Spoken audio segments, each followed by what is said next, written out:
Today we're going to be looking at the Islamic empires, and this is going to be a vast empire that's going to stretch over a lot of Afro-Eurasia. So let's get into the Islamic empires, and we're going to be talking about three different empires. So the first empire we've seen before is the Ottoman Empire. We see that the Ottoman Empire is been able to control a lot of the area of Northern Africa and the Middle East. And they were able to build their empire through a holy war. And what they did is they got warriors, and they often enslaved some warriors. And we see one of the warrior groups that they do enslave is the Javanshire, the young Christian boys who became slaves to the sultans, and eventually they're taught Turkish language, they convert to Islam, and they will serve in the military as the Janissaries. We see that through this holy war, they have the light cavalry, the infantry, and they use gunpowder, and they're able to conquer a huge area. So they take over a lot of the Byzantine cities, and we see they capture Constantinople, which we've put Constantinople on a map before, and we know that's what connects the Eastern and Western Europe together. And it's an ideal location because everything comes in through the Silk Roads and those Middle Eastern roads. So Suleiman the Magnificent will continue the Ottoman expansion, and he realizes for them to garner trade, to have immense wealth, they need to have a navy. And the next empire I'm going to talk about that is included in the Islamic Empire is the Safavid Empire. And it is founded by Shah Ismail. And he's part of the Islam Empire, but he practices a different type of Islam called Twelver Shiism, which is basically a belief that after Muhammad died, they believed that Ali was the real inherited prophet that should have come after Muhammad, and 12 other religious leaders are these very profound leaders that founded this religion, and the 12th one went into hiding, and he will come back again to spread the two religion. And so this is 12 Shiism. It's just these 12 religious leaders starting after Muhammad with Ali down to the 12 who went into hiding. And as we've seen, the Sunnis and the Shiites have always had issues.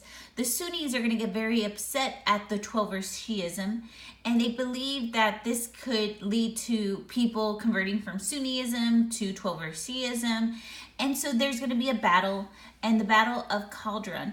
And we're going to see that the Sunnis will win, and this is devastating loss for the Safavids.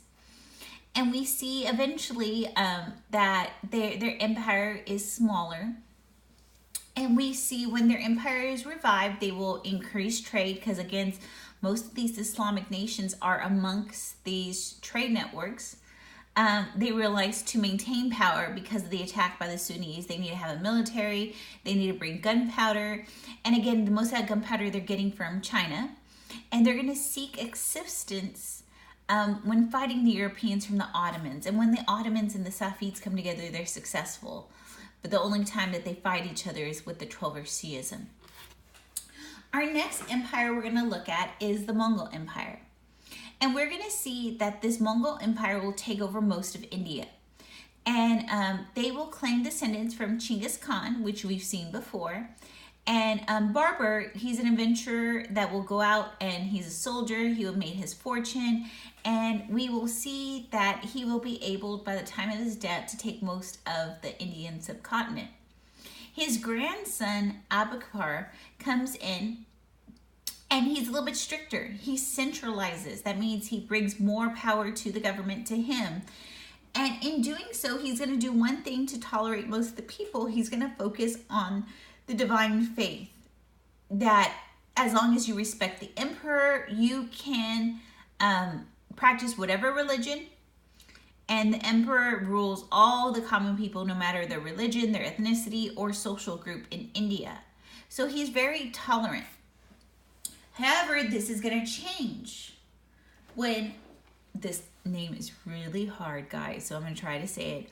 Aurangzeb comes in. I don't even know if I said that right. You know, could ask Siri. He is going to expand the empire, but in his expansion of the empire, he's going to take away that religious toleration, and moving away from that is going to lead to conflict.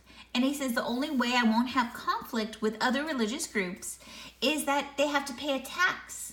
And we've seen this before, the Jazazi, that if you pay this tax, you can practice your religion.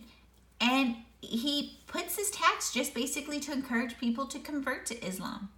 And this leads to resistance against the Mughal rule because people were used to the toleration that had existed before under Akbar. Okay, so there's some common trends on imperial Islamic society. Most of these societies will create a strong centralized government. They're going to have a military to maintain control. And they're going to establish some religious tolerance. We're going to see that there's different religions in all these areas. They do want to convert people to Islam. And they're going to create laws that typically legitimize their rule.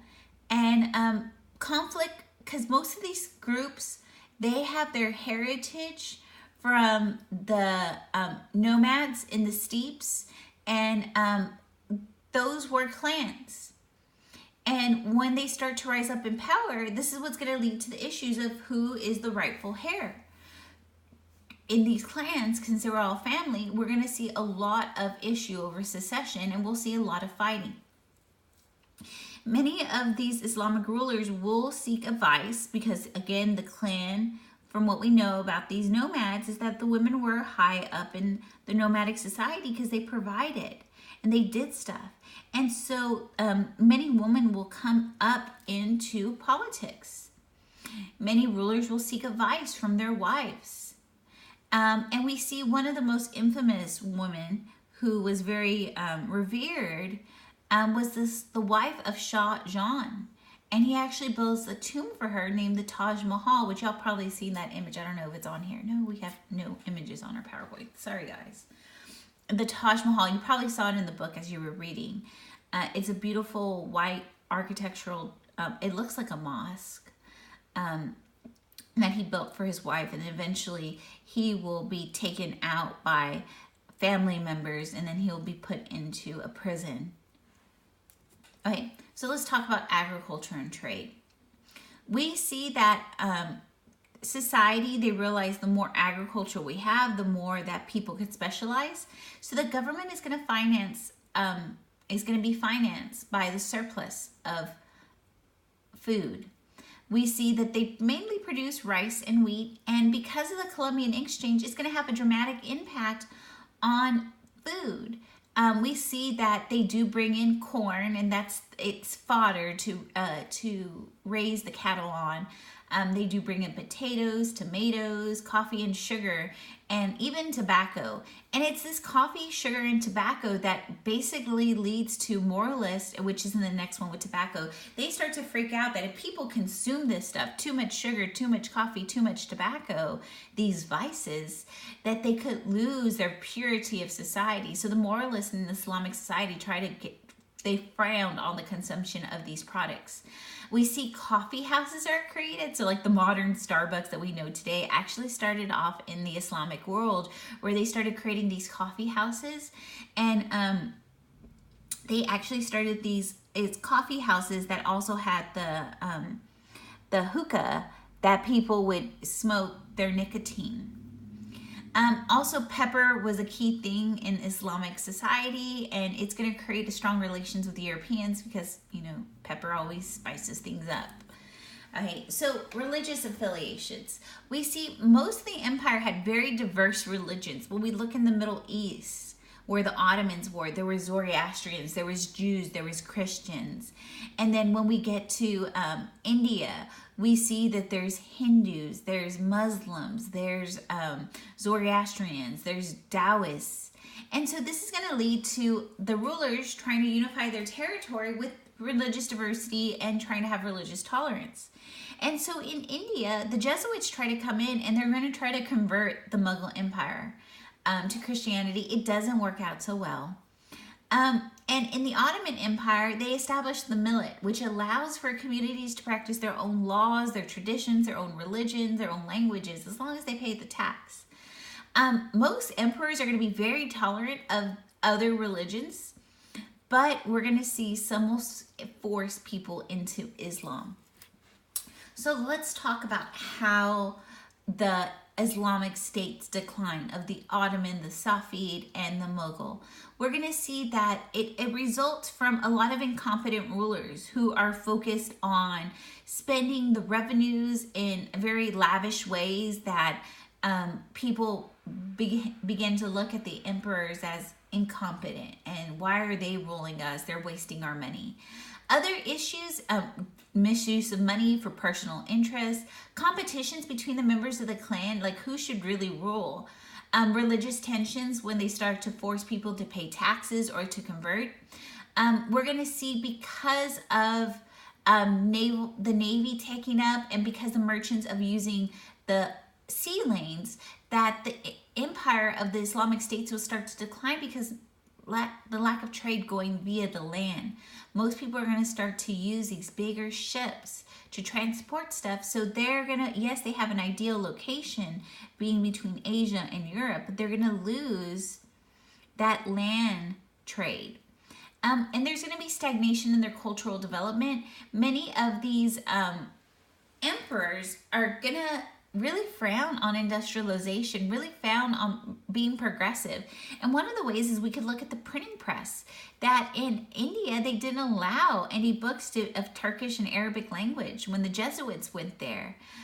They didn't modernize their military.